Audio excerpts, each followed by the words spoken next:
చాలామంది అంటారు పాపం చేయకుండా ఉండటమే పరిశుద్ధత. యేసు పరిశుద్ధుడు, ఎందుకంటే పోతీఫరు భార్యతో పాపం చేయలేదు, అందుకే పరిశుద్ధుడు. కానీ పరిశుద్ధతకి వీటన్నిటికీ మించిన గొప్ప సారాంశం ఏదో ఉంది. ఇప్పుడు ఆ మధ్యకాలంలో కూడా ఒక పాస్టర్ గారిని ఇంటర్వ్యూ చేస్తూ యేసుప్రభు అంటే ఎందుకు నీకు ఇష్టం అని అడిగాడు. అంటే ఆయన అన్నాడు, యేసుప్రభు పరిశుద్ధుడు అని. ఎట్లా పరిశుద్ధుడు? ఆయన 33.5 సంవత్సరాల కాలంలో ఎక్కడ పాపం చేయలేదండి, పాపం మాట్లాడలేదండి, అందుకని పరిశుద్ధుడు అని. అంటే 2024 సంవత్సరాల కంటే ముందున్న దేవుడు, భూమి ఆకాశాలు పుట్టక ముందు ఉన్న దేవుడు, ఆకాశ మహాకాశాలు దూతల గలం ఏమీ లేనప్పుడు ఉన్న దేవుడు. మరి అప్పుడు ఆయన పరిశుద్ధుడు కాడా? మీ సమాధానం ఏమై ఉంటుంది దానికి? అప్పుడు కూడా పరిశుద్ధుడే. ఆమె అంటే మాటల వలన కానీ, క్రియల వలన కానీ, స్వభావాల వలన కానీ కలిగేది కాదు పరిశుద్ధత. పరిశుద్ధత అంటే దైవత్వం. అది ఒకసారి గట్టిగా చప్పట్లు కొట్టు. హల్లెలూయా. దేవుడు అనడానికి అర్హత పరిశుద్ధత. ఏ వ్యక్తికైతే పరిశుద్ధత ఉంటుందో ఆ వ్యక్తి దేవుడు, అంతే. ఇప్పుడు వెతకండి 33.5 కోట్ల దేవతల్లో కానీ, ఈ విశ్వంలో దేవుళ్ళు దేవతలను కొనియాడబడుతున్న వారిలో కానీ ఎవరిలోనైనా పరిశుద్ధత ఉందా? ఉంటే ఖచ్చితంగా ఆయన పరిశుద్ధుడే. నేను వెతికితే ఈ లోకంలో, ఈ విశ్వంలో, ఈ ప్రపంచంలో ఎక్కడ అలాంటి క్యారెక్టర్ దొరకలా. ఒకే ఒక్కడు, మనం ఆరాధిస్తున్న యేసు. అట్టి గొప్ప పరిశుద్ధుడికి మహిమ కలుగునుగాక. హల్లెలూయా. ఆయన పరిశుద్ధతలో ఉన్నవాడు, పరిశుద్ధుడై ఉన్నాడు.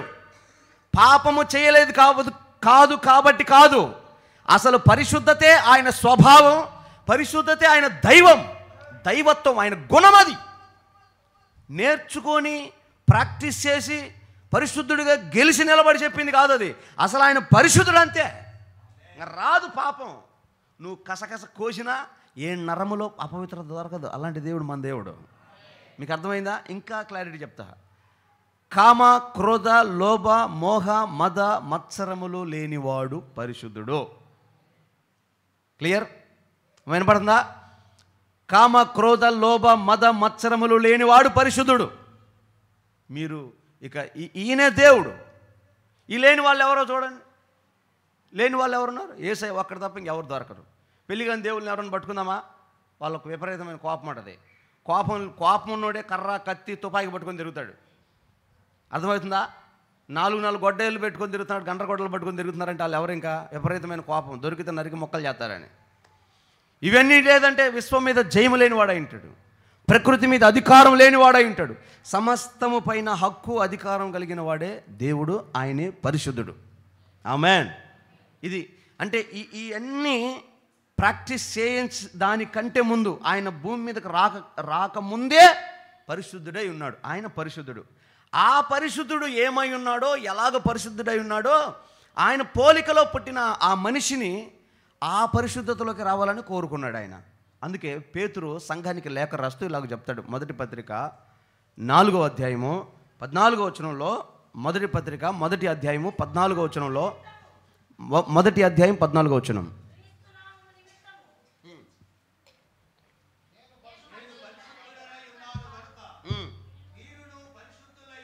నేను పరిశుద్ధుడనై ఉన్నాను గనుక మీరును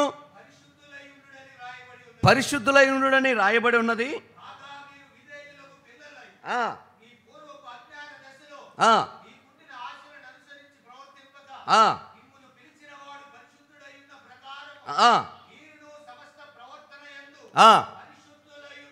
ఆమేన్. హల్లెలూయా. గట్టిగా చెప్పండి, హల్లెలూయా. అమ్మా, మనం ఏ ఆశీర్వాదాన్ని కోరుకొని ప్రభువుని సమీపించామో, ఏ మేలు కావాలని ఆశపడ్డామో, అది దొరికే మార్గం చెప్తున్నాడు చూడండి దేవుడు. హలో, మనకేదో చిన్న అవసరమైంది, ఒక అధికారి దగ్గరికి వెళ్ళాలి. మనం డైరెక్ట్గా ఎమ్మెల్యే దగ్గరకో, ఎంపీ దగ్గరకో, ముఖ్యమంత్రి దగ్గరకు వెళ్ళగలుగుతామా? ఆయన దగ్గరికి మనం వెళ్ళాలంటే మనలో ఏదైనా ఒక క్వాలిఫికేషన్ ఉండాలి. ఒకటి, ఆ పార్టీకి సంబంధించిన సభ్యత్వం ఉండాలి, లేదా ఆ పార్టీకి సంబంధించిన నాయకత్వం ఉండాలి, లేదా ఆ పార్టీకి సంబంధించిన కులమో, మతమో, దానికి సంబంధించిన ఇది ఉండాలి మనకి. అప్పుడు ఈడు మనోడ్రా, పలానోడ్రా, కావాల్సిన వాడురా, దగ్గర వాడురా, మన రంగేరా, మన జెండారా అని మన దగ్గర రానిస్తారు, లేకపోతే రానివ్వరు. దాంట్లో నో డౌట్, మీకు తెలుసు ఆ సంగతి అంతా. మరి ఇప్పుడు దేవుడు పరిశుద్ధుడైతే మనం దేవుని దగ్గరికి వెళ్ళాలంటే మనకేం కావాలి? క్లియర్. పేడ, గేదె రోడ్డు మీద వెళ్తా పేడ వేసిందంతా. ఇప్పుడు మనం ఆ పేడను తీసుకుని అబ్బా పేడ ఎంత బాగుందని కొద్దిగా డోలు వేసుకుంటావా? ఎవరు నేర్చుకుంటారా? ఆ మధ్య ఒక ఆమె వేసుకుందిలే, రోడ్డు మీద జుట్లు పట్టుని కొట్టుకుంటున్నారు, చీరలు ఊడిపోతున్నాయి, గందరగోళం అయిపోతుంది. ఏందమ్మా గొడవ అంటే, గేదె పేడేసిందంట, ఈమె ముందు రాయేసిందంట.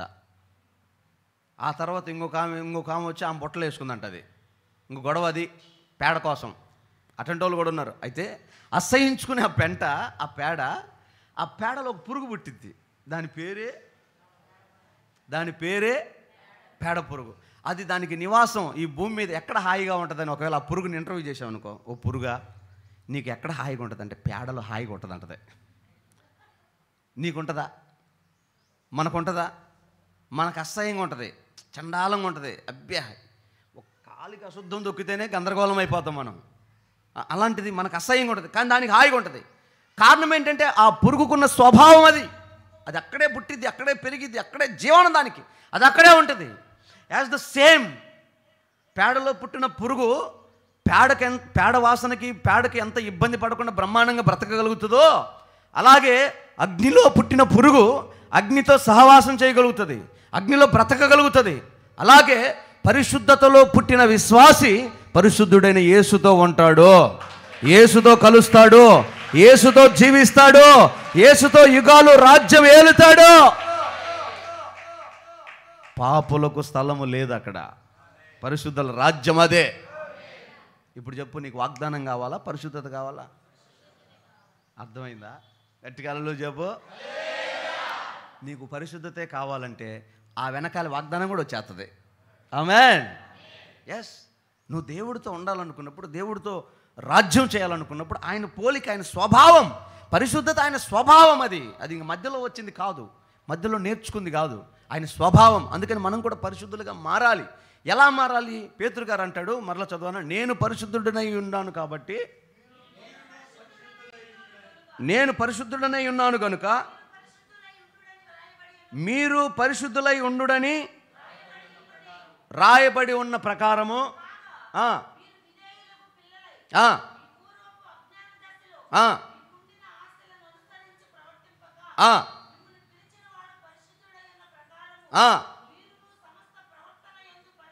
చాలమ్మా, ఎంత వివరంగా చెప్తున్నాడు చూడు. హలో సంగమా, నేను పరిశుద్ధుడై ఉన్న ప్రకారం మీరు కూడా పరిశుద్ధులై ఉండాలంటే, మీకు కూడా పరిశుద్ధత రావాలంటే విధేయులై, మొదట విధేయులై తగ్గించుకున్నవారై, లోబడ్డవారై, సహించిన వారై, ఓర్చుకున్నవారై. ఏమండి,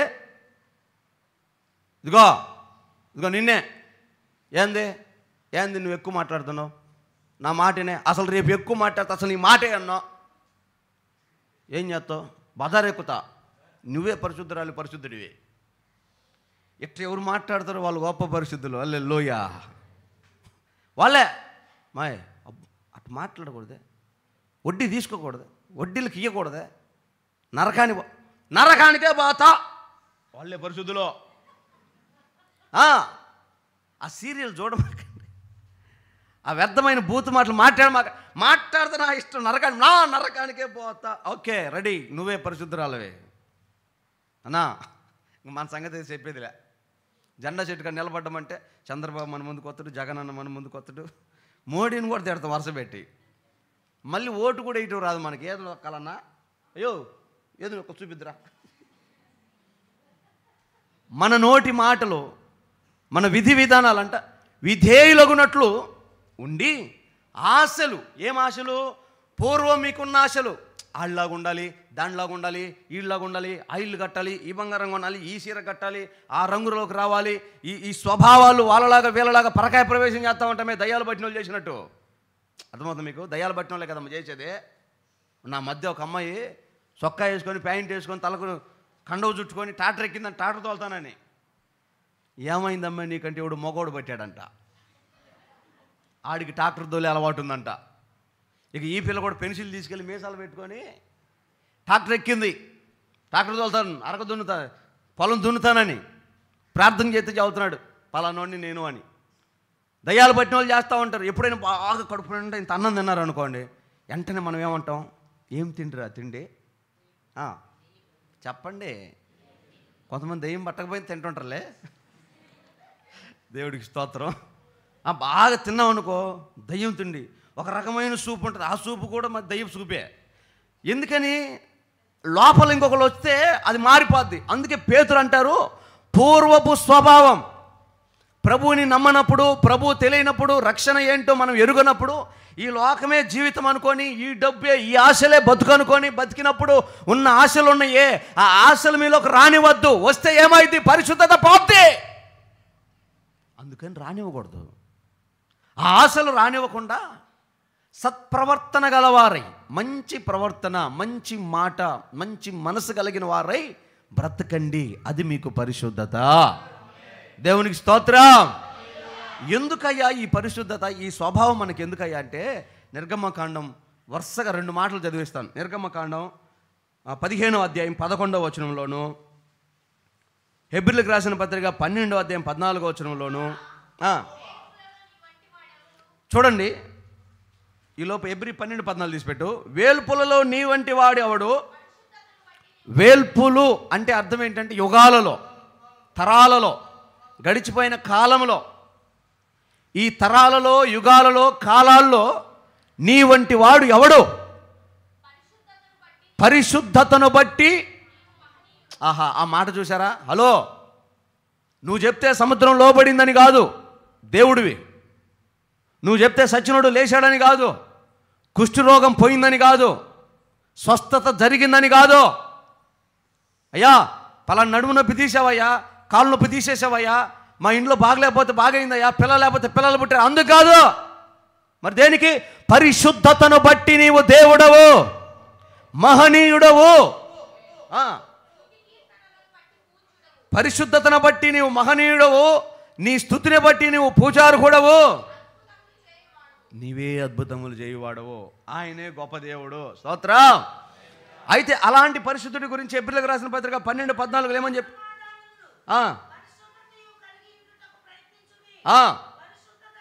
చూడండి, ఆ పరిశుద్ధతను బట్టి మహనీయుడైన ఆ దేవుడికి పరిశుద్ధత లేకుండా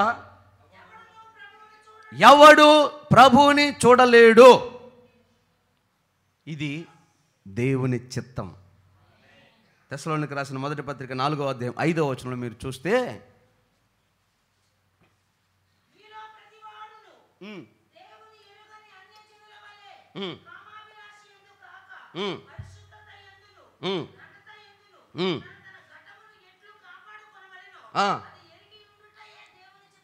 ఆమేన్.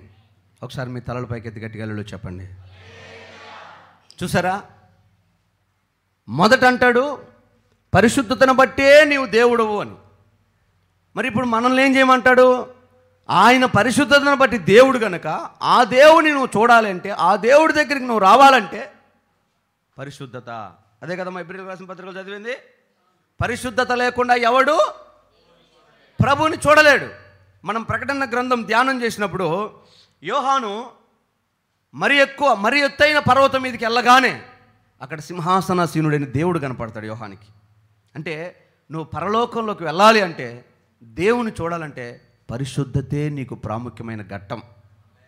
ఇంకో మాట చెప్పనా?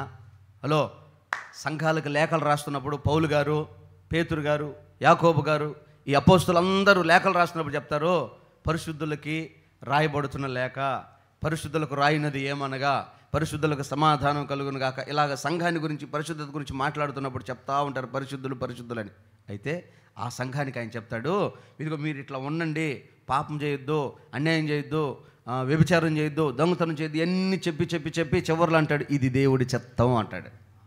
ఆమె చాలామంది ప్రార్థన చేస్తారు, ప్రభువా నీ చిత్తం ఏందో చెప్పయ్యా, పరిశుద్ధంగా బతుకయ్యా అంటాడు ఆయన. అర్థమవుతుంది మీకు? ప్రభువా నీ చిత్తం ఏందో చెప్పయ్యా, బిడీలు మానేయ్యా. ప్రభువా నీ చిత్తం చెప్పయ్యా, సినిమాలు మానేయమ్మా. ప్రభువా మీ చిత్తం చెప్పయ్యా, లోక నటన నీ మీద వేసుకొని తిరుగుతున్నావు, అది మానేయమ్మా. వేషధారణ మానేయమ్మా, నీ చిత్తం చెప్పయ్యా. అబద్ధాలు మానమ్మా, నీ చిత్తం చెప్పయ్యా. నటనలు మానుకోమ్మా, నీ చిత్తం చెప్పయ్యా. రాజకీయాలు మానుకోయా, లోకం మానుకోయా, సినిమాలు మానుకోయా, పొలలు పెట్టేది, తగాదాలు పెట్టేది ఈ మానుకోయా. ఇదే నా చిత్తం అయ్యా, అదే పరిశుద్ధత అయ్యా, అదే రాజ్యానికి అనుమతి అయ్యా. దేవుడు చెప్పేది ఇదే. ఆయన చిత్తం అంటే మనం ఏదో కొండలెక్కి వాళ్ళు నిలబెడతా ఉంటాం గజ స్తంభాలు, ఆయన నిలబెట్టడం కాదు ఆయన చిత్తం. పరిశుద్ధులుగా ఉండటమే ఆయన చిత్తం, అంతే. ఏమండే అదే మిమ్మల్ని తీసుకెళ్ళి ఎక్కి 100 మందికి 101 పొట్టేలు కోసి బంతి పెట్టండి అంటే ఎట్లుంటుంది? కానీ నిజానికి అదే సులభం అనిపిస్తుంది ఇప్పుడు. అది చాలా కష్టం. సరే నీ దగ్గర డబ్బులు ఉన్నాయి కాబట్టి పెడతాను. అలాంటి పేదోడి పరిస్థితి ఏంది? ఒక పొట్టేలకు డబ్బులు ఉండవే, నేనేం చేయాలి? అందుకే నా సామర్థ్యాన్ని నీ సామర్థ్యాన్ని ప్రభు ఎంచి ఆయన స్వభావాన్ని మనకు ఆయుధంగా ఇచ్చేసాడు యేసునామములో. మా దేవుడి చిత్తం చేయాలని ఆశపడుతున్నావు, ఆయన చిత్తం చేస్తే సదాకాలం నిలబడతారని లేఖనంలో ఉంది కదా. నీవు నీ తరాలు దేవునిలో, భక్తిలో, ఆయుష్కాలంలో, ఆరోగ్యంలో, ఆశీర్వాదంలో నిలబడాలంటే నువ్వు దేవుడి చిత్తం చేయాలి. ఆమె గట్టిగా ఒకసారి అల్లుడు చెప్పు. మీకు అర్థం కావట్లా? ఎక్కడికన్నా పరిగెడుతున్నావు, 2 పిల్లలన్నా వాళ్ళ కోసమేనన్నా, 4 పిల్లలన్నా వాళ్ళ కోసమేనన్నా. నువ్వు ఎంత పరిగెత్తి లోకమంతా సంపాదించాడికి నువ్వు పోయిన 2వ రోజు తగలబెడతాడు దాన్ని. కానీ నేను ప్రకటిస్తున్నదేదో నువ్వు ఇవ్వగలిగితే నీ తరతరాలకు సమకూర్చి పెడతాడు యేసునామములో. వాళ్ళు దీవించబడాలంటే నీ చేతుల కష్టం వలనో లేకపోతే నీ సంపద సృష్టి వలనో కాదు, నువ్వు దేవుని చిత్తం చేస్తే అది నీ పిల్లలకు ఆశీర్వాదం అవుతుంది. ఇక నీ పిల్లల ఆశీర్వాదం నీ చేతిలోనే ఉంది. హలో, నువ్వేం చేస్తావు నీ ఇష్టం. మరల విడమర్చి ఒక్కొక్కరిని కూర్చోబెట్టి చెప్పేది ఏం అక్కర్లేదు. నువ్వేం చేస్తావో అది నీ పిల్లలకి వెళ్తుంది. నువ్వు దేవుడి చిత్తం చేస్తే ఆ ఆశీర్వాదం నీ పిల్లలు అనుభవిస్తారు. ఎస్, అబ్రహాము ఆశీర్వాదం అంతా తన పిల్లలు అనుభవించారు. కారణం ఆయన దేవుని చిత్తం చేశాడు. ఆమేన్. ఎట్లా అనుభవించాడు తెలుసా? ఒకరోజు వారి పొరపాట్ల కొరకు దేవుడు వారిని నల్లగొట్టడానికి ఐగుప్తుకు తీసుకెళ్ళి అక్కడ వారిని బానిసలుగా చేస్తే, ఆ బానిసత్వంలో నుంచి మరలా తిరిగి మోషే ద్వారా ఇశ్రాయేలు దేశానికి వస్తే అక్కడ హిట్లర్, నేను కథ చెప్పట్లా, జరిగిన వాస్తవం చెప్తున్నా, హిట్లర్ వారిని చెదరగొట్టి చంపి గందరగోళం చేశాడు.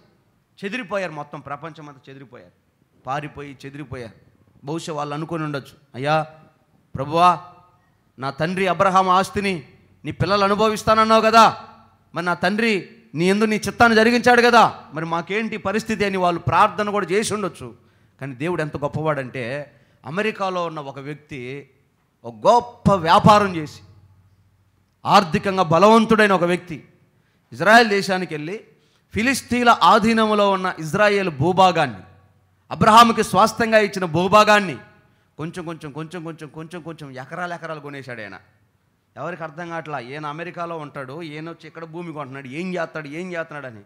వాళ్ళకి తెలియని విషయం ఏంటంటే దేవుడు ఆ వ్యక్తి ద్వారా తన పిల్లలకు ఆస్తిని సమకూర్చి పెడుతున్నాడు అన్న సంగతి వాళ్ళకి అర్థం కాల. దేవునికి స్తోత్రం. సరిగ్గా కొన్ని సంవత్సరాలకి ఆయన అనౌన్స్మెంట్ చేశాడు, ఇదిగో ఇశ్రాయేల్ భూభాగం అంతా నాదే, యూదులందరూ కనుక సమకూర్చబడితే ఆ భూమిని వాళ్ళకు ఉచితంగా ఇస్తానని ప్రకటన చేశాడు. దేవునికి స్తోత్రం.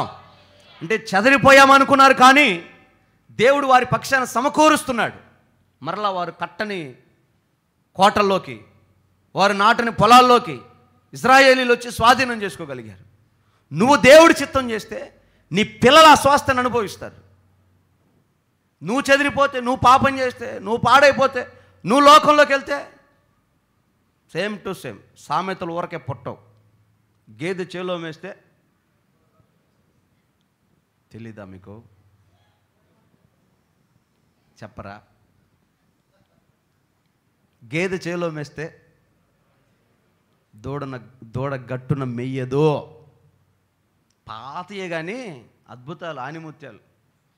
బీడి తాగుతా, ఓయ్ ఒరే పులి అనగా వాడు నిక్కర పైకి లేకుండా పరిగెత్తుకుంటూ వస్తుంటాడు. ఆంద నాన్న బీడి ముడుచుకురాపోరా. ఏంటిదే బీడి ముడుచుకురాపోరా? ఇక ఈడిపోయి తీసుకొని వస్తాడు, మధ్యలో ఆరిపోద్ది, రెండోసారి ఆరిపోద్ది, మూడోసారి ఇట్ట కాదు, మా నాన్న 2 సార్లు పీలుస్తాడు కదా, అప్పుడు కదా మండేదని చెప్పి నిప్పుగా పెట్టి 2 సార్లు పీలుస్తాడు అంతే. ఆడికి ఇల్లులో పీడికి ఎక్కిద్ది. ఇక చూస్తాడు, 2 రౌండ్లు చూస్తాడు. ఆడు పొగలు సుడు వదులుతున్నాడా, ముక్కులోంచి వస్తుందో, నోట్లోంచి వస్తుందో, చెవులోంచి వస్తుందో చూస్తాడు. ఆడికంటే 4 ఆకులు ఎక్కువ తాగుతాడు, కొడుకేం తక్కువడా.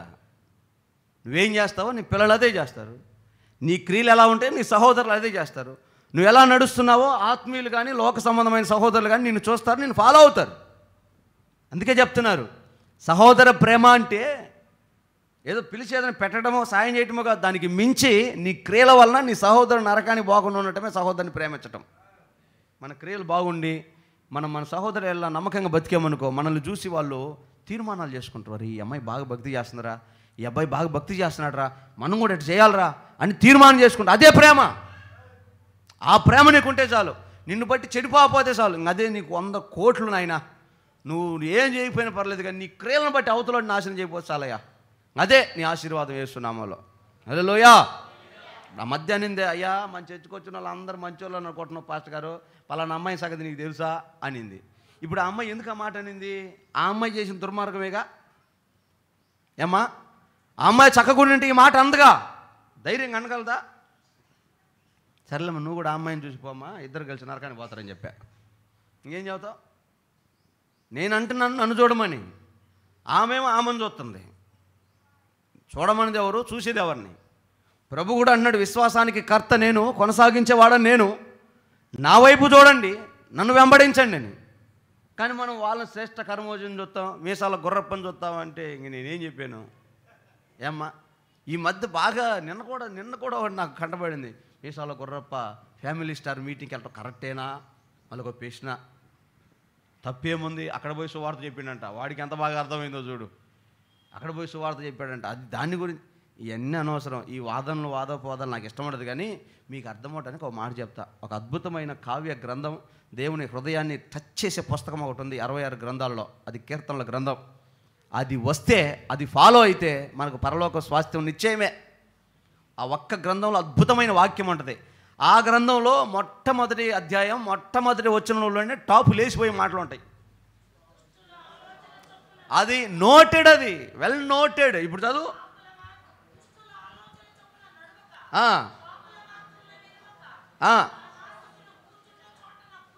ఇంకా మొత్తం ఎందుకు లెక్క, ఆడనే సమాధానం వచ్చింది.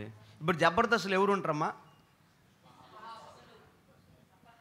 ఆడేం జోకేస్తాడో తెలియదు, జడ్జిలు మాత్రం అవుతుంటారు, మనకు రాదు మళ్ళీ. అది అపహాసకులు, స్త్రీల శరీరాల మీద జోకులు వేసుకుని నవ్వుకునే వాళ్ళు, లోకం మీద, అధికారుల మీద, మనుషుల మీద వ్యంగ్యమైన, వ్యర్థమైన, డబుల్ మీనింగ్ మాటలు, ఇండైరెక్ట్ మాటలు వేసుకొని నవ్వుకునే వాళ్ళు నీతిమంతులా? అపహాసకులు కాదా?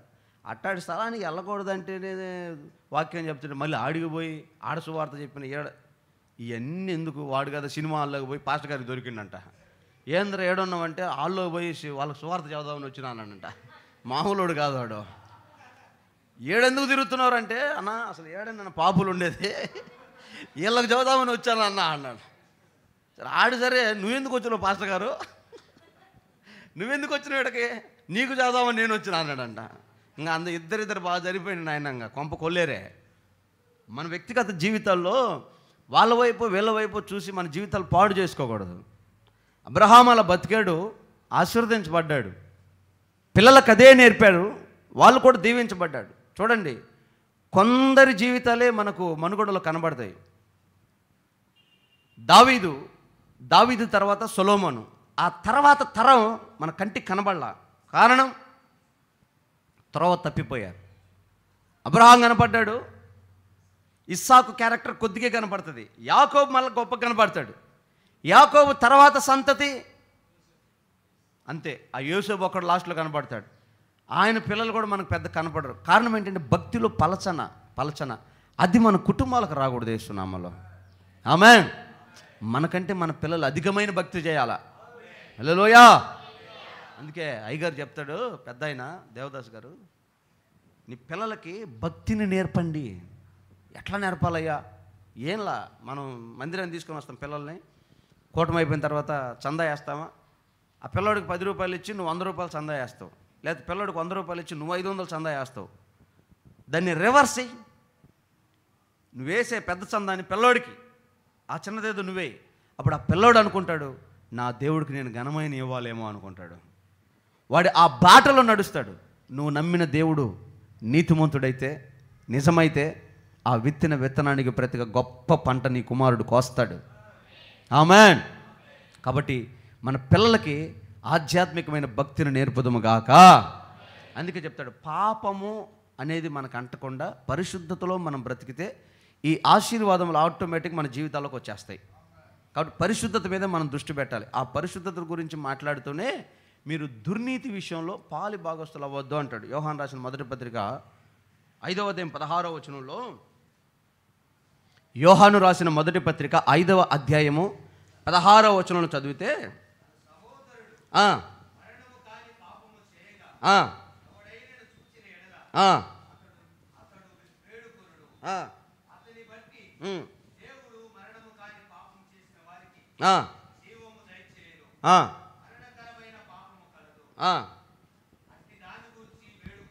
ఐదు 16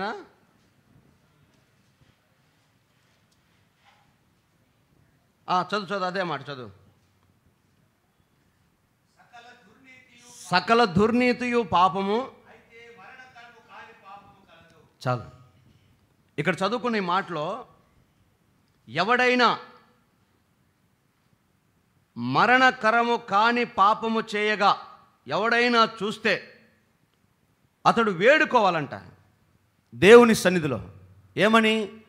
అతను మంచిదే కానీ అతని చేసినటువంటి క్రియలను బట్టి మరణం రాదు, కానీ అయినా ఆ చిన్న అపవిత్రతలో నుంచి కూడా అతను బయటకు రావాలని మనము అతని కొరకు ఆమె కొరకు వేడుకోవాలంట. దాన్ని మనం సినిమా చూసినట్టు చూసి దాన్ని నలుగురికి చెప్పి నవ్వుల పాలు చేసి హాస్యాస్పదమైన జీవితాలకి మనము పాలి భాగస్తులం కాకూడదు అని చెప్తూ సకల దుర్నీతి పాపం అన్నాడు. అంటే వాడు తప్పు చేశాడు, ఆ అమ్మాయి తప్పు చేసింది, నేను అది చేయలేదు, నేను చాలా నీతిమంతురాలని నిన్ను నువ్వు పోల్చుకొని నిన్ను నువ్వే తీర్పు తీర్చుకొని నేను పరిశుద్ధుడిని చెప్పుకోవటమే పాపం. మరి ఏం చేయాలి? ఈరోజు సంఘాల్లో ఏం జరుగుతుందో తెలుసా? ఇవే జరుగుతున్నాయి. కట్టుకున్న బట్టలు బట్టి నేను పరిశుద్ధురాల్ని అనుకుంటున్నారు.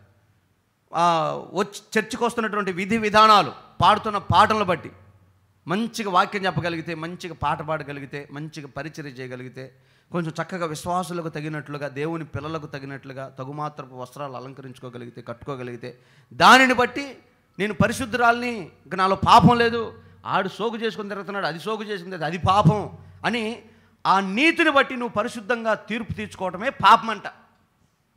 నీవు ఎదుటి వాళ్ళని బట్టి తీర్పు తీసుకోకూడదు.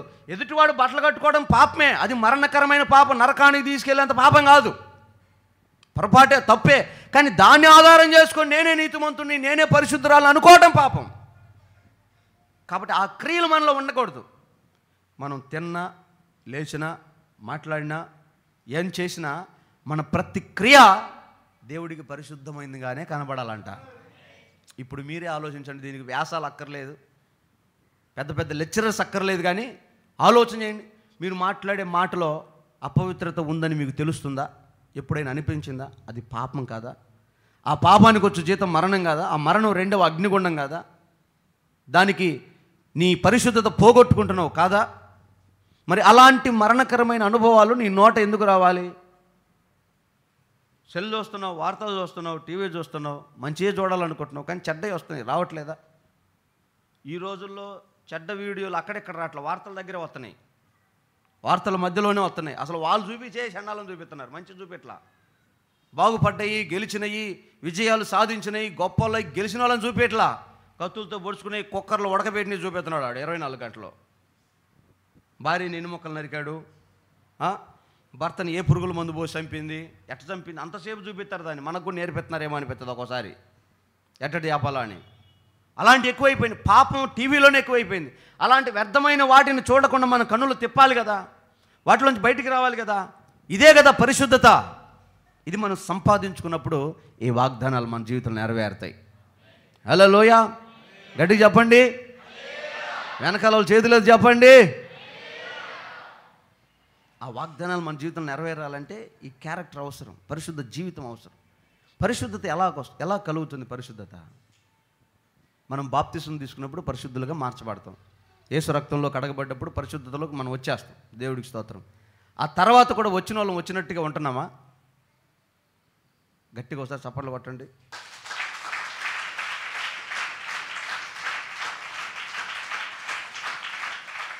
ఆమేన్. ఏమ్మా, బాప్తిసం తీసుకున్నప్పుడు ఏ మనసుతో నువ్వు దేవుళ్ళలోకి వచ్చావో అదే మనసుతో ఉండగలుగుతున్నావా? అదే జీవితం జీవించగలుగుతున్నావా? ఇదే భక్తి. నువ్వు దేవుని రాజ్యానికి రావాలని, దేవుడు నీ కుటుంబాన్ని ఆశీర్వదించాలని నువ్వు కోరుకుంటున్నప్పుడు ఈ భక్తిలో ఉన్నావో లేదో పరీక్షించుకోవాలి. విస్తారమైన పాపాలు చేసిందంట ఒక ఆమె. అవి లెక్క పెట్టే కాదు, లెక్కకు దొరకనన్ని పాపాలు. అందరు అసహించుకొని దూరం వేస్తూ ఉన్నారు ఆమెని. ఒకరోజు యేసు ప్రభు ఆ దారిలో వస్తున్నాడని ఆమె విని ఎలాగైనా యేసయ్యను కలుసుకోవాలనే ప్రయత్నం చేసింది. వచ్చేవాడు రావటం ఒక ఇంట్లో దూరాడు. ఆయన కూర్చొని శాస్త్రులతో పరిశీలతో మీటింగ్ పెట్టి మాట్లాడుతున్నాడు. అయ్యా, మోసే చెప్పింది ఇది, కానీ నేను చెప్పేది ఇది, ఇట్లాగైతేనే మీరు దేవుని రాజ్యానికి వస్తారు, దేవుని చూస్తారని చెప్తా ఉన్నాడు. ఈలో మొత్తానికి ఆ అపవిత్రమైన విస్తారమైన పాపములు చేసిన ఆమె ఎట్లా వచ్చిందో, ఆమెను ఎందుకు రానిచ్చారో తెలియదు, కానీ రావటమైన కాళ్ళ మీద పడింది. వెంటనే అప్పగా లేక పనికి మళ్ళీ ఆయన కాలు పట్టుకుని పెట్టండి అంటున్నాడు. యేసయ్య అన్నాడు, ఆగండి ఒక్క నిమిషం ఆగండి. ఇప్పుడు ఆమె ఏం చేస్తుందంటే భయంకరమైన దుఃఖంతో ఏడుస్తానే ఉంది. ఆమె కన్నీళ్లతో ఆయన పాదాలు తడిసిపోయినాయి అంట. అంత భయంకరమైన దుఃఖంతో ఏడుస్తుంది. ఎన్ని కన్నీళ్ళు వచ్చినాయో ఇక మీరు లెక్క పెట్టుకోండి. కర్చీవులు తడిసిపోతూ ఉన్నాయి, టవలు తడిసిపోతా, అన్ని కన్నీళ్ళు, పాదాలు తడిసిపోయింది. ఆమె తల వెంట్రుకలతో తడిస్తున్న పాదాలు తుడుస్తూ ఉంటా. ఏం ప్రేరేపణ చూడ ఆమెకి. మరి ఆత్మ సంబంధమైన అర్థం ఎంతలో అవుతుందో నాకు తెలియదు, కానీ ప్రస్తుతానికి ఆ మాట చెప్తా.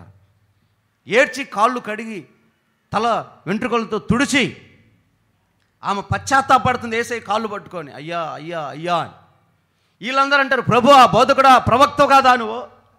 ఆమె పాపం నీకు తెలియట్లేదా? ఎంత అపవిత్రాలు నీకు తెలియట్లేదా? దాన్ని తీసి కాలుతో బయటకు తన్నకుండా ఇంకా ఆమెతో నువ్వు వ్యవహారం చేస్తున్నావు, ఇంకా దగ్గర పెట్టుకున్నావేంది అంటే ఆ క్షణం యేసయ్య వాళ్ళతో అంటాడు, ఆమె విస్తారముగా ప్రార్థించి, విస్తారంగా కన్నీరు గార్చి, విస్తారమైన ఒప్పుకుంది కనుక విస్తారమైన ఆమె పాపములు. లూకాసు వార్త 7వ అధ్యాయం 47వ వచనంలో యేసయ్యే ఆ పాపాత్మరాలు గురించి మాట్లాడతాడు. లూకాసు వార్త 7వ అధ్యాయం 47వ వచనంలో సాక్షాత్తు ప్రభు అయిన యేసు పాపముల గురించి ఆమె విస్తారముగా ప్రేమించింది కనుక ఆమె విస్తారమైన పాపములు క్షమించబడి ఉన్నవి. ఆమేన్. పాపం ఏమైందంట? క్షమించబడింది. అంటే పరిశుద్ధతలోకి వచ్చింది. ఒక పాపి పరిశుద్ధతలోకి ఎలా రాగలిగింది? ఒప్పుకుంది, విడిచిపెట్టింది, ప్రార్థన చేసింది, కన్నీళ్లు విడిచింది. ఈరోజు మన జీవితంలో కూడా ఒకవేళ యేసయ్యలో ఉన్న ఆ పరిశుద్ధత, దేవుడు కోరుకున్న పవిత్రత మనకు రావాలి అంటే ఖచ్చితంగా యేసయ్య పాదాలు పట్టుకొని కన్నీళ్లు విడవాల్సిందే. పశ్చాత్తాపం లేకుండా పాపికి రక్షణ లేదు. ఇక నటించే వాళ్ళ పరిస్థితి ఏమైపోయిద్దో. హృదయపూర్వకంగా దీంట్లో ఇక నటనే ఉంది. ఎవరి కోసం ఏడవాలి మనం? ఎందుకోసం ఏడవాలి? ఇప్పుడు ఎవరిని చూస్తుంటే ఏడుస్తే ఏమైనా కనికరిస్తారు. ఏం చేస్తాడు కనికరించి? ఏం చేస్తారండి కనికరించి? ఆస్తులు ఏమైనా రాసిస్తారా? గవర్నమెంట్ ఉద్యోగాలు ఏమైనా ఇప్పించగలుగుతారా? మన కోసం ఏమైనా కొలువు చేస్తారా? ఏం చేస్తారు కనికరించి? మరి అలాంటి మనుషుల ఎదుట మనం నటించాల్సిన అవసరం ఏముంది? మరి ఏం చేయాలి? ఎవరి దగ్గర? యేసయ్య దగ్గర. మీరు చూడండి, అప్పుడప్పుడు కొంతమంది ప్రార్థనకు వస్తుంటారా. ఇప్పుడు ఈ తరంలో కొంచెం నేను తక్కువ చూస్తున్నా, కానీ 10 సంవత్సరాల ముందు నేను చూసా చాలామందిలో. ఇప్పుడు కూడా మీకు కనబడుతూ ఉంటారు. మోకరిస్తారా, కళ్ళు మూసుకొని చేతులు ఇచ్చుతారా, విపరీతంగా ఏడుస్తూ ఉంటారు. ఒక సొక్క నీళ్ళు రావు. మామూలుగా ఆడవారు అల్లాడిపోతూ ఉంటారు, నొప్పులు పడుతూ ఉంటారు, మోకాల మీద కూర్చొని ఏడుస్తూనే ఉంటారు. సౌండ్ వస్తుంటుంది కానీ నీళ్ళు రావు. అంటే ఇది ఏ రకమైన దుఃఖం? ఇది ఏ రకమైన ఏడుపు? ఇది అంటే భయంకరమైన పాపం చేసి దేవుడికి దూరమైన వ్యక్తికి ఖచ్చితంగా పశ్చాత్తాపం, కన్నీళ్ళు వస్తాయి, పశ్చాత్తాపం ఉంటుంది. వాత వేయబడిన మనస్సాక్షి ఉంటే మాత్రం కన్నీళ్ళు రావు. ఎందుకంటే ఆల్రెడీ వాడు డిసైడ్ అయిపోయింటాడా, దేవుడు లేడు, ఏం లేడు, అసలు మనం ఏది చేస్తే అదే దేవుడికి నచ్చాలా, మన పాటే దేవుడు మెచ్చాలా, మన వాక్యమే దేవుడు మెచ్చాలా, మన భక్తి దేవుడు మెచ్చాలా. కాదుకూడదంటే ఆయన సంగతి కూడా తేల్చేద్దాం, కడిగేద్దాం, తుడిచేద్దామని వాత వేయబడిన మనస్సాక్షి వాళ్ళు చాలామంది సంఘాల్లో ఉంటారు. వాళ్ళు ఇంకా మారరు. వాళ్ళు మారరు, అట్టని చర్చి కూడా మానుకోరు. వాళ్ళు ఓ ధైర్యం వాళ్ళకి. చాలా నీతిమంతులు అసలు వాళ్ళు అట్టేటోళ్ళు. Hallelujah. Correct my sir. Church మానుకోరు, ప్రార్థన మానుకోరు. వాళ్ళ ధైర్యమే వేరు, సింహం గుండె అది. యేసు నామములో అట్టి కృప కలుగునుగాక. మీకు అర్థం? అది కూడా కొందుకు మంచిదే. పాపం ఏదో ఒకరోజు సుత్తి దెబ్బ బడకపోద్దా, బద్దలైపోద్దా, బండ బద్దలవ్వపోద్దా. నీతి విషయంలో, పరిశుద్ధత విషయంలో, ప్రభు విషయంలో ఈ క్రియల వలన నేను ప్రభువుకి పాపం చేసినట్టే కదా, మరి నన్ను మెచ్చుకుంటాడు దేవుడు. నేను ఈ నాకు ఇచ్చిన కుటుంబము, నాకు ఇచ్చిన జీవితము, నాకు ఇచ్చిన భక్తి ఒకసారి చూసుకొని నేను ఎక్కడ దేవుడికి న్యాయం చేయట్లేదు. నేను అప్పుడప్పుడు అనుకుంటాను, నాకు ఈ మధ్యకాలంలో ఎప్పుడైతే పిల్లల జీవితంలోకి వచ్చారు అనిపిస్తుంది, ఆ తల్లి హన్న ఎట్ట పెంచిందిరా వాడిని. ఏలి కనపడగా అని వెళ్ళి మాకెళ్ళ బోర్ల పడ్డాడంట. ఎంత ట్రైనింగ్ ఇచ్చిన రాయిస్ గడి మాట నాకు పోతుండే. బెత్తిడంత లేడే, ఆడే దొరకట్లేదు. ఆమె ఎట్లా ట్రైనింగ్ ఇచ్చింది, పాలు విడిచిన తోడ దేవాలయంలో తీసుకెళ్తే సాగిలపడండి. అభిషక్తుని చూస్తే ఎంత గౌరవ మర్యాదలు ఆ బిడ్డకి మందిరం పట్ల. ఇక మందిరాన్ని విడవలేదంట, విడవలా. అమ్మ వెళ్ళిపోయింది, వదిలేసి. ఇంక నువ్వు ఏడేరా, నీ జీవితం ఇక్కడేరా, ఏడే సేవ చేసుకోరా. సేవ అంటే ఇప్పట్లాగా ఏదో మందిరం ఊడ్చి తుడిసి చీపురు కట్టాడేసానా బట్టి ఏమి పోయి, అది కాదు సేవ.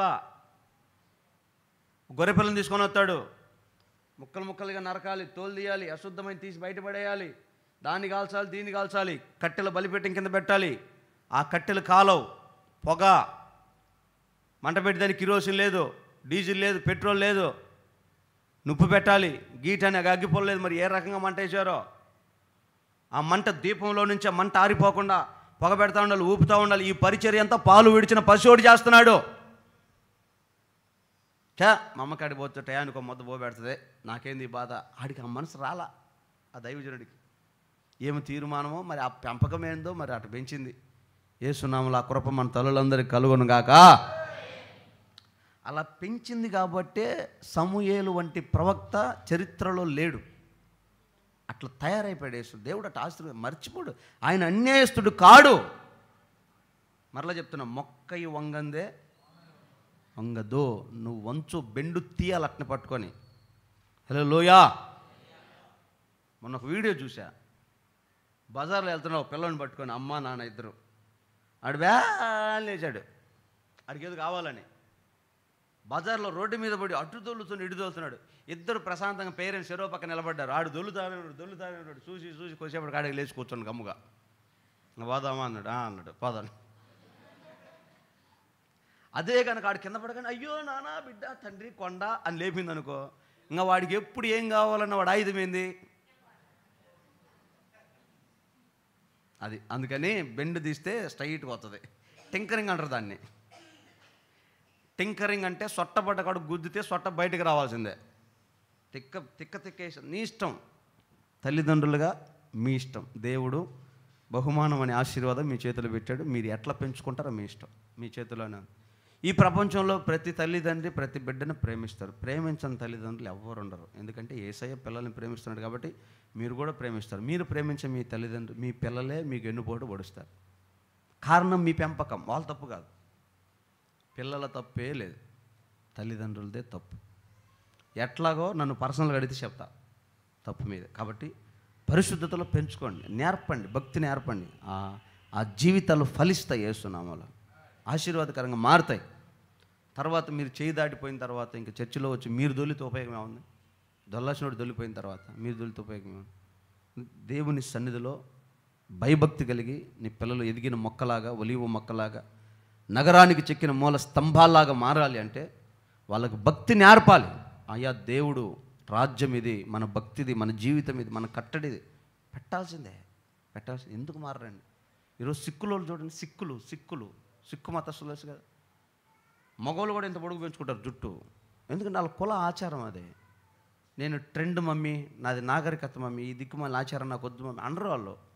నెత్తిలోని చుట్టుకొని, టవల్ చుట్టుకొని, కనపడకుండా జుట్టు పెట్టుకొని వేసుకొని వెళ్ళిపోతారు. ఈ మార్వాడీలు ఉంటారా, ఈ మధ్యకాలంలో రాజస్థాన్ నుంచి వచ్చి మన ఏరియాలో వ్యాపారాలు చేస్తున్నారే, రాజస్థాన్ టీ దగ్గర నుంచి, పకోడీ వేసే దగ్గర నుంచి, జిలేబీ బంచి దగ్గర నుంచి వ్యాపారాలను వాళ్ళయే. మార్వాడీలు ఉంటారా? వాళ్ళ స్త్రీలను చూసారా? అంటే ఈ ఫ్యాషన్గా అటు ఇటు కాకుండా ఉన్న స్త్రీలు కాదు, ఒరిజినల్ మార్వాడి స్త్రీలు. ముసుగు ఇంట్లో కూడా వేసుకొని తిరుగుతారు వాళ్ళు. మనకు చర్చిలు వేసుకోవడానికి సిగ్గు. వాళ్ళది నిజము కానిదే అంత గొప్పగా ఉంటే నిజం ఎంత గొప్పది. మీకు మాదిరి చెప్తున్నా. మీరు అనుకుంటున్నారు ఇది మోటితనం అని. క్రైస్తవ్యం, భక్తి చాలా కఠినత్వం, మోటితనం, ఇంకా వెనక కాలం అనుకుంటున్నారు. ఇందులో ఉన్న రియాలిటీ, ఒరిజినాలిటీ ఎక్కడ లేదు. ఆమేన్. రాజ్యానికి అనుమతించే భక్తి ఇది. ఇంతకంటే స్వేచ్ఛ, ఇంతకంటే మాధుర్యం ఇంకెక్కడ లేవు. వెంబడించండి, వాక్యానుసారంగా వెంబడించండి, అవి నేర్పండి. వాళ్ళకి ఏం నేర్పితే వాళ్ళు పెద్దోళ్ళు ముసలోళ్ళు అయిన తర్వాత కూడా చుట్ట కట్టుకోగలుగుతున్నారు. వీళ్ళకి ఏం నేర్పితే వీళ్ళు అట్లా పెట్టుకోగలుగుతున్నారు. లంబాడి వాళ్ళు ఉంటారు, లంబాడి వాళ్ళని చూశారు మీరు ఎప్పుడైనా? వాళ్ళ చెవులు పోగులు కానీ, ముక్కు పోగులు కానీ, వాళ్ళ చేతులు గాజులు గమనించారు? ఎప్పుడైనా గమనించారా? అది ఏమో సో కాదే. మనం ఎప్పుడైనా కొంచెం 4 ఎక్కువైనాయి అనుకో, లంబాడి వేసుకుంటే అంటావా అనవా? అంటే అది నచ్చితే అంటావా, నచ్చకపోతే అంటావా? మరి ఆ నచ్చని దాన్ని వాళ్ళు ఎంత ఇదిగా వేసుకొని తిరుగుతున్నారు. ఏంటమ్మా ఇది పద్ధతి ఏంటంటే, మా ఆచారం అండి అంటారు వాళ్ళు. అంటే వాళ్ళ దైవాన్ని, వాళ్ళు వెంబడిస్తున్న దైవత్వాన్ని ఎంత ఆప్యాయంగా తీసుకుంటున్నారు. నువ్వెందుకు తీసుకో వాక్యం?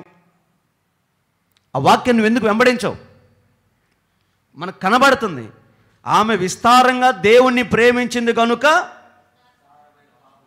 పోయినాయి. ఎరైజ్. హిస్టరీ క్లియర్ అయింది. రీసైకిల్ బిన్లో కూడా లేదు. ఇక సముద్ర అగాధములో వెతికినా దొరకదంట. తీసేసాడు మొత్తం. ఇక పర్ఫెక్ట్ అయిపోయింది, క్లియర్గా ఉంది. ఇక నువ్వు జాగ్రత్తగా ఉండు, ఇక్కడ నుంచి జాగ్రత్తగా ఉండు, జాగ్రత్త భక్తి చెయ్యి. దేవుడే ఇచ్చా నీకు అవకాశం. నువ్వు ఎందుకు పోగొట్టున్నావు? నువ్వు ఆ పరిశుద్ధతను మరలా నువ్వు సంపాదించుకోవాలి, కావాలి అనుకుంటే ఖచ్చితంగా నీకున్న ఒకే ఒక ఆప్షన్ దేవుని వాక్యమే. ఎందుకో తెలుసా? మడత, మచ్చ, డాగు, కలంకం ఏమీ లేకుండా ఆయన ఎదుట మిమ్మల్ని పవిత్రముగా, పరిశుద్ధంగా, నిష్కలంకంగా నిలవబెట్టుకోవాలని ఆయన వాక్యము చేత మిమ్మల్ని ఉదక స్నానం చేస్తున్నాడంట ఆయన. విన్నారు ఈ మాట? దేని చేత? వాక్యం. ఆ వాక్యం నీకు రావాలి, ఆ వాక్యం నీలో ఉండాలి. అలాంటి వాక్యానికి నువ్వు స్పేస్ ఇవ్వకపోతే ఎట్లా? నీ మదిలో అన్ని లోకమంతా ఉంది, కానీ వాళ్ళు ఇట్టన్నారు, వీళ్ళు ఇట్టన్నారు, నన్ను ఇట్టన్నారు, నా వాళ్ళని ఇట్టన్నారు, నా జీవితాన్ని ఇట్టన్నారు, నా ఉద్యోగాన్ని ఇట్టన్నారు, నా వ్యాపారం ఇట్టన్నారు, నా పొలం ఇట్టన్నారు, ఇవన్నీ పెట్టుకుంటున్నావు. కానీ అసలు దేవుడు నీ నిమిత్తం ఏమనుకుంటున్నాడు, ఏమంటున్నాడు, ఆ మాటలు 4 పెట్టుకోగలుగుతున్నావా? వాక్యం యొక్క గొప్పతనం. దావీదు అంటాడు, నీ వాక్యము నా పాదాలకు దీపమయ్యా, నీ వాక్యము నా కన్నులు తెరిచేటట్లు చేస్తుందయ్యా, నీ వాక్యము నాలోనికి పాపము రాకుండా ఆపుతుందయ్యా. ఎంత బాగా చదువుతున్నాడు. ఆయనే చెప్పగలడు, ఎందుకంటే దీవారాత్రములు ధ్యానించింది ఆయన ఒక్కడే. వాక్యం. ఆ వాక్యం ఎంత గొప్పదో తెలుసా? నిన్న ఒక సాక్ష్యం విన్నా, మళ్ళీ బాధ అనిపించింది. ఒక ఆయన సువార్త చెప్తుంటే తీసుకెళ్ళి చెరసాల్లో వేశారంట. ఈ దేశంలో వాక్యం చెప్పడానికి వీలు లేదని తెలియదా నీకు? ఎలా చెప్తున్నావు? ఒకసారి గద్దించారు, రెండోసారి కొట్టారు, మూడోసారి కూడా ప్రకటన చేస్తామంటే వీడు విన్నట్రా మాట అని చెప్పి తీసుకెళ్ళి చెరసాల్లో వేసి, ఏ బైబుల్ అయితే తెరచి వాక్యం చెప్తున్నాడో ఆ బైబుల్ని ఆ దేశ ప్రజలు టిష్యూ పేపర్ లాగా వాడుకొని బాత్రూముల్లో ఆ చెరసాల్లో ఉన్న ఖైదీలకి ఒక్కొక్క పేపర్ చింపించారంట. ఒక్కొక్క పేపర్ చింపి, మీకు టిష్యూ పేపర్ లేదు, ఇదే పేపరు. పాశ్చాత్య దేశాల్లో వాటర్ ఉండవు, కొన్ని దేశాల్లో వాటర్ ఉన్న వాళ్ళ దరిద్రపు అలవాటు ఏదో మనకు తెలిసవదు. పేపర్తో దుడుచుకుంటూ ఉంటారు. టాయిలెట్కి వెళ్ళి పేపర్తో దుడుచుకొని డస్ట్బిన్లు వేస్తారు. ఈయన చెరసాల్లో వేశారు, అక్కడే ఉన్నాడు. ఈలోపు ఆయనకి ఇంకొక ఆయన తోడు చేశారు. ఈయన అడిగాడు, ఎవరయ్యా మీరంటే, నేను పలాని దైవజనుని. మరి ఇక్కడ ఉన్నావేందయ్యా? ఇట్లా చేశారయ్యా, నేను కూడా ఈ మధ్య ప్రభు నమ్ముకున్నానయ్యా, నన్ను కూడా తీసుకెళ్ళి లోపలేశారయ్యా. మరి ఇప్పుడు మనకు ఆధారం ఏముందంటే, ఏం కాదు, బైబుల్ లేకపోతే గుండెల నిండా వాక్యం ఉంది, రోజు ఒక వాక్యం ధ్యానం చేసుకొని ఆనందపడతా ఉంటా. ఆ చెరసాల నాయకుడు వచ్చి వీళ్ళిద్దరిని పట్టుకొని, రే మీ ఇద్దరికి డ్యూటీ వేస్తున్నాడు రండి. ఏంటి మీ ఇద్దరికి వేసిన డ్యూటీ? బాత్రూములు కడిగే డ్యూటీ. సరే బాత్రూమ్లు కడుగుదామని బాత్రూంలోకి వెళ్ళి కడుగుతూ ఉంటే వీళ్ళ బైబుల్ ముక్కలు అయిపోయి, పేపర్లు చినిగిపోయి ఆ డస్ట్బిన్లో ఉన్నాయి. అవి చూడగానే వీళ్ళకు ప్రాణం లేచి వచ్చిందంట. ఏం చేశారు తెలుసా? ఆ పేపర్కి అంటుకున్న చెడంతా కడిగి, శుభ్రంగా కడిగి నీట్గా, తడిసిన బైబుల్ పేపర్ చాలా క్వాలిటీగా ఉంటుంది, తొందరగా చెనగదు, నీళ్ళు తడిచినా కూడా చెనగదు. దాన్ని కడిగి ఆ పేపర్ని మరలా జోబులు ఉండవు కదా, జైల్లో ఉన్న ఖైదీలకి ప్యాంట్లకు చొక్కలకు జోబులు ఉండవు. వచ్చేటప్పుడు పోయేటప్పుడు చెక్ చేస్తారు, బయటికి వెళ్ళేటప్పుడు లోపలికి వెళ్ళేటప్పుడు. ఆ అశుద్ధమైన పేపరు దేవుని వాక్యం రా, మనకి ఎంతకంటే కావాల్సింది దేవుడికి స్తోత్రం అని అశుద్ధం కడిగి ఆ మడత పెట్టి, సన్న మడతలు పెట్టి నోట్లో బుగ్గల్లో పెట్టుకొని, ఇద్దరు చెరువు పక్క బుగ్గల్లో పెట్టుకొని, భయంకరమైన వాసన చండాలం అయిన దేవుడి వాక్యం మనకుంటే ఎంతో ఉద్యోగం ఉంటుందని ఆ వాక్యం కోసం నోట్లో పెట్టుకొని ఆ ఖైదీలోకి ఆ గదిలోకి వెళ్ళిన తర్వాత ఆ నోట్లో ఉన్నది గబగబా తీసి అన్నీ తీసుకొని ఆరబెట్టుకొని నీట్గా ఆ వాక్యాలు చదువుకొని ఆనందపడతా ఉండేవాళ్ళంట వాళ్ళిద్దరు. కొన్ని సంవత్సరాల తర్వాత ఒక ఆయన వస్తే, ఎలాగా మీరు బతకగలుగుతున్నారు దేవుని బట్టి అంటే, దేవుడి వాక్యం ఆధారం చేసుకొని బతుకుతున్నామయ్యా. వాక్యం ఎక్కడిదిరా మీకు? ఇక్కడ వాక్యం ఎక్కడ? బయటే లేదు వాక్యం, మీకు ఎక్కడిదిరా ఇక్కడ అంటే ఒక బైబిలే తీసి చూపించారంట, చినిగిపోయిన పేపర్లన్నీ చూపించారంట.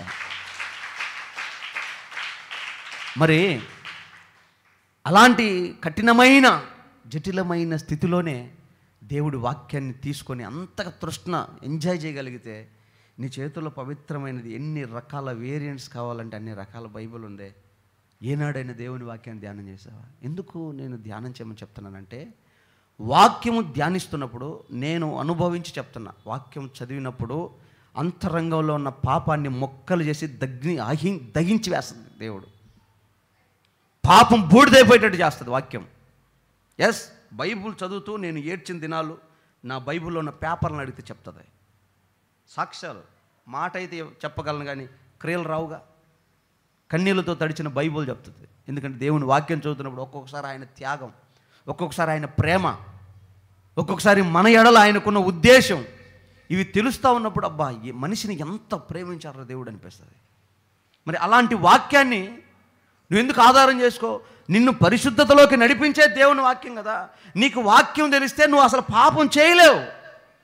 నీకు వాక్యం తెలియకనే నువ్వు పొరపాటు చేస్తున్నావు, పొరపాటు మాట్లాడుతున్నావు, పొరపాటు చూస్తున్నావు, పొరపాటును వింటున్నావు, పొరపాటును తలస్తున్నావు. నీకు వాక్యం తెలిస్తే ఇవి రావు నీ జీవితంలోకి. అందుకని వాక్యం మీద మనసు పెట్టు, వాక్యాన్ని చదువు వేస్తున్నాం వల్ల.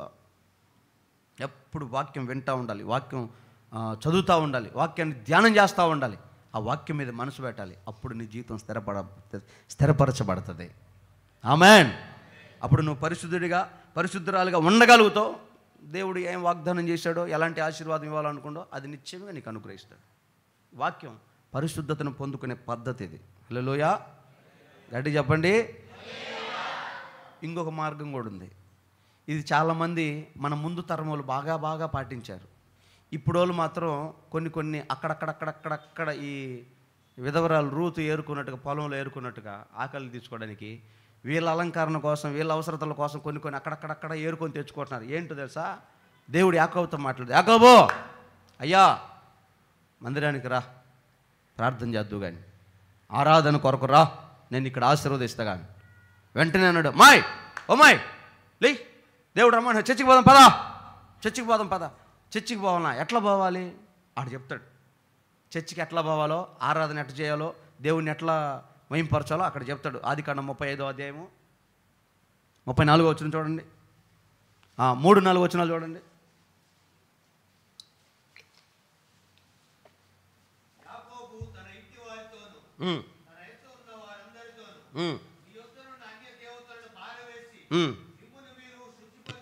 ఆ మాట చూడండి, మీ యొద్దనున్న అన్య దేవతలను పారవేసి మిమ్మల్ని మీరు శుద్ధి చేసుకోండి, పరిశుద్ధపరచుకోండి.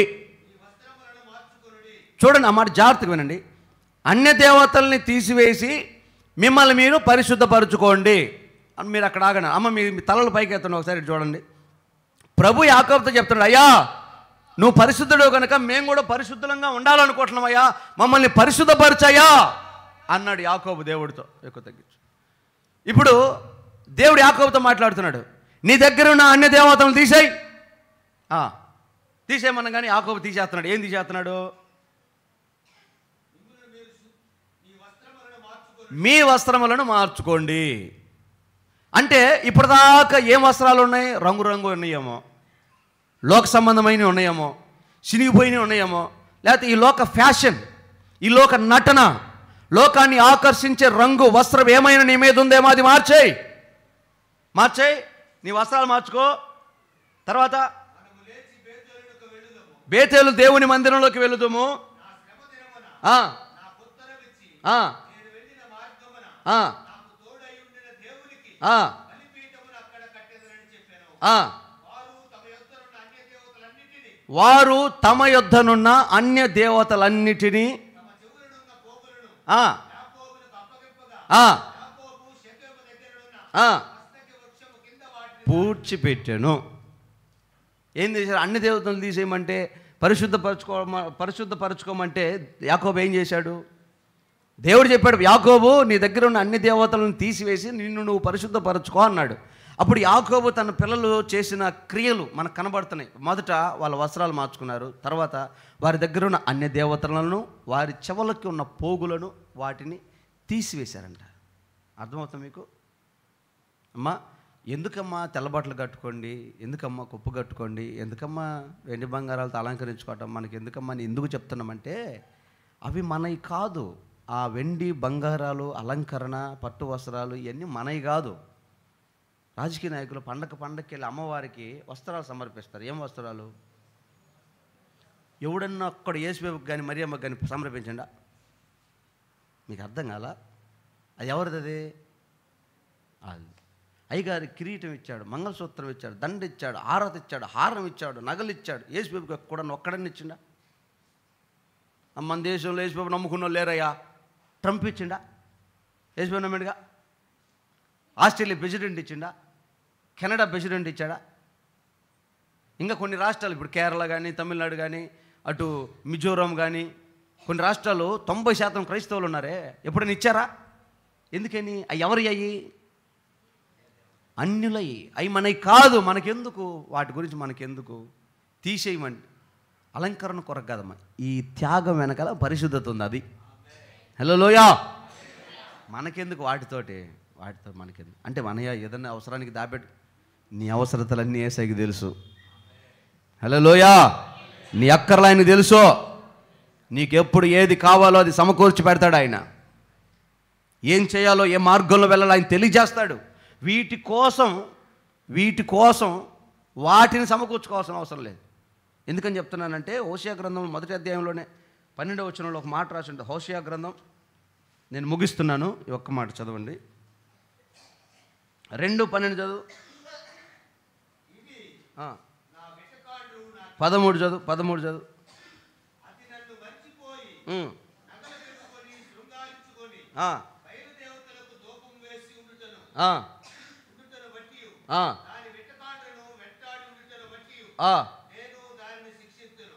ఏమండి?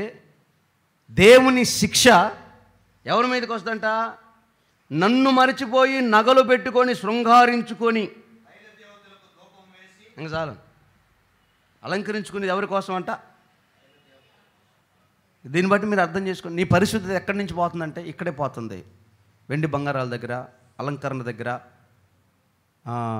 ముఖానికి రాసుకునే ఆ ఎక్విప్మెంట్స్ ఉంటాయి కదా, ఏంటేంటో వాటి బదులు అసలు టీవీలో యాడ్ ఇస్తూ ఉంటే వేసిన పెయింట్ ఏంటి 10 ఏళ్ళు తిరుగులేదని, అది పోతే 10 ఒకటేసారి. రోజు కొద్దిగా పూసుకోవడం, కడుక్కోవడం, ఈ బాధలన్నీ ఎందుకు? 10 ఏళ్ళు గ్యారెంటీ అంట. ఎండకు పడిన ఇబ్బంది లేదంట, వర్షానికి ఇబ్బంది లేదు, దుమ్ము పడిన ఇబ్బంది లేదంట. ఎంత సమయం వేస్ట్ దేని కొరకు? అదే నేను పలుమార్లు చెప్తున్నా. ఒక యవనస్తురాలు, పెళ్లి కావాల్సిన ఒక యవనస్తురాలు ఏదైనా ఒకటి పొరపాటున నెత్తి మీదకి వేసుకుందంటే సరే అనుకోవచ్చు.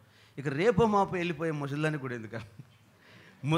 ముసలోడు కూడా మామూలుగా ఉన్నాడు. అసలు ఒక్క ఇంటికి తెల్లగా కనపడిందంటే మంగళోడికి మామూలుగా ఉండదు. మనం ధన్యులం అన్న, దేవుడి స్తోత్రం.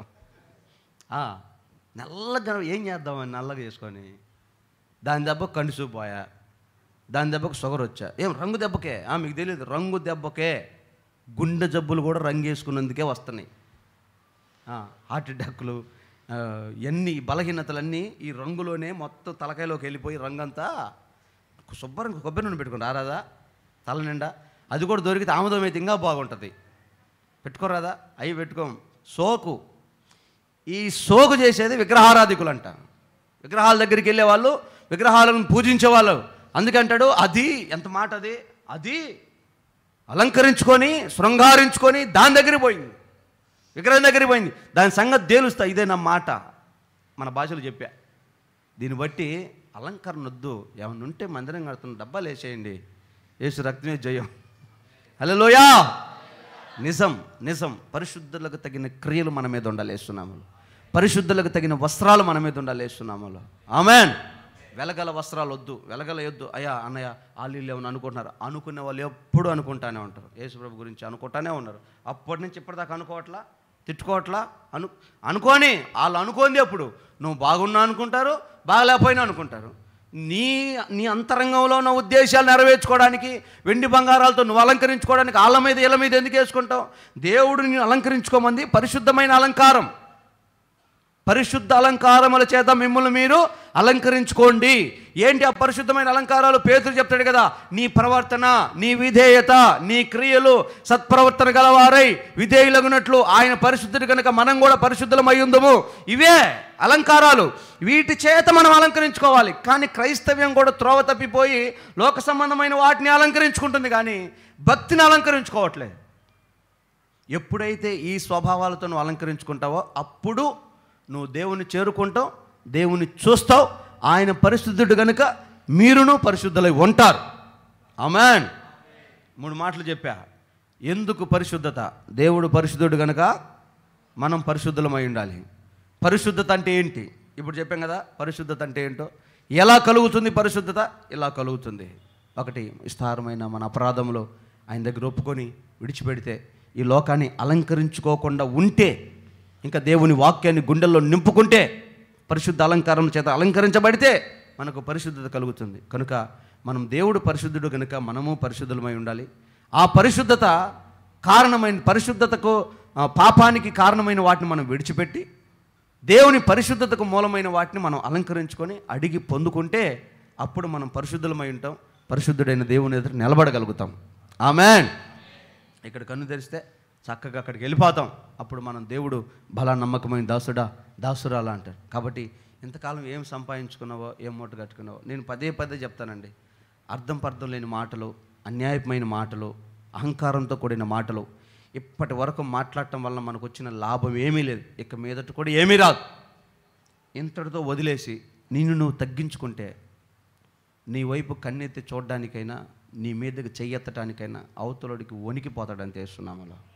నేను మరలా చెప్తున్నా కదా, రాజకీయ నాయకులతో పెట్టుకో, ఇంకొకరితో పెట్టుకో, డబ్బు ధనము జ్ఞానం ఉన్న వాళ్ళతో పెట్టుకో, కానీ కృప పొందిన వాళ్ళతో పెట్టుకుంటే మాత్రం బూడిదైపోతాడు ఎవడైనా. ఆమేన్. హల్లెలూయా. అయినాయి బూడిదలు, అయినాయి రాజ్యాలు కూలిపోయినాయి. కృప పొందుకో. నీ మీదకి చెయ్యెత్తాలంటే మీ ఆయనకి, నీ మీద విరోధంగా లేవాలంటే మీ ఆవిడికి ఉంటుంది, మామూలుగా ఉండదు. భక్తి చేయి, మారిపోతారని చేస్తున్నాం. అలా తగ్గించుకుందాం, పరిశుద్ధంగా బతుకుదాం, దేవుని ఆశీర్వాదం అనుభవించుదాం గాక. అందరు తలలో వంచి కళ్ళు మూసుకొని ప్రార్థన చేసుకుందాం.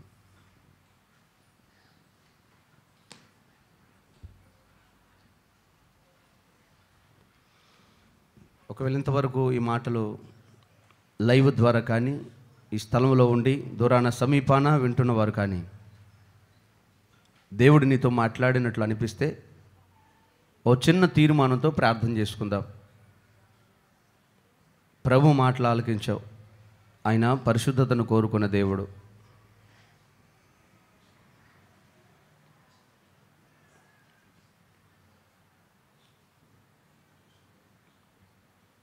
ఎక్కడుండి ఈ మాటలు వింటున్నా ఒక్క క్షణం తలలు వంచి కళ్ళు మూసుకొని చేతులు ఆకాశం వైపు చాపి ప్రభు వైపు చూడు.